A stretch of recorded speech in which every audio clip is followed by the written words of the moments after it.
আপোনালোকৰ ল'ৰা ছোৱালী আমাৰ ল'ৰা ছোৱালীবিলাকক আমি সকলো শিকিব দিব পাৰো ঈশ্বৰৰ ওচৰত যাবলৈ দিব নোৱাৰো সময়ৰ প্ৰতি লক্ষ্য কৰি সময় হলে কৰিব কেতিয়া বুঢ়া হলে বৃদ্ধ হলে যাম নামঘৰলৈ এতিয়া আমাৰ সময় নহয় এতিয়া চাকৰি কৰিব লাগে পইচা উপাৰ্জন কৰিব লাগে এগাল মান খাই ফুৰিব লাগে কি হ'ল বহুতে ভয় কৰে যে আপুনি ফৰ্ম নলয় নেকি তাকেহে ৰ'ব এনেইতো ল'বলৈ মনে যায়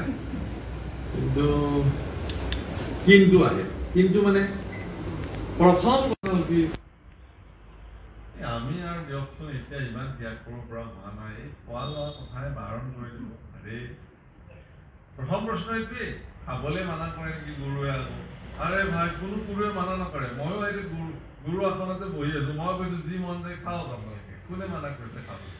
কিন্তু যেতিয়া কৰোনা মহামাৰী আহি গ'ল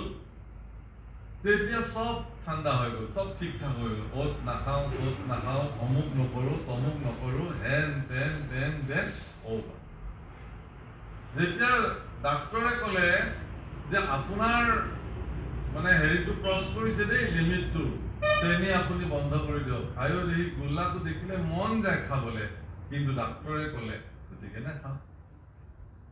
আপোনাক কিয় তেওঁতে আচলতে আধ্যাত্মিক জগতে আপুনি গোটেই জীৱন গোল্লা খাব পৰাকে ৰাখিলেহেঁতেন যদি আপুনি সেইটো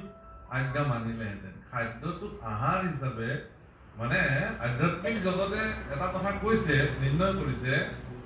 যে যিবিলাক ব্যক্তিয়ে আহাৰক ঔষধৰ দৰে সেৱন কৰে তেওঁলোকৰ জীৱনত ঔষধৰ প্ৰয়োজনীয়তা নাই আৰু যিবিলাক ব্যক্তিয়ে আহাৰক ঔষধৰ দৰে খাব নাজানে তেওঁলোকৰ এটা সময়ত ঔষধে আহাৰ হৈ পৰে গোটেই জীৱনত 8 বজাত এটা টেবলেট 10 বজাত আৰু এটা মোৰ মনত পৰিবা দেই আজিকালি একদম অনলাইনত হেৰি পোৱা যায় নিজে নিজে টেবলেটটো আহি জেগাত থাকিব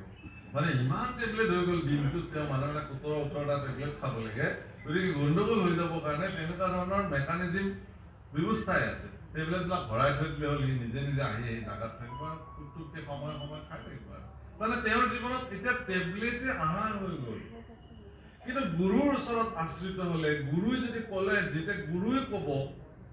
যে আপুনি অমুক আপোনাৰ জীৱনত এই সংযম নীতিৰে আপুনি জীৱন অতিবাহিত কৰক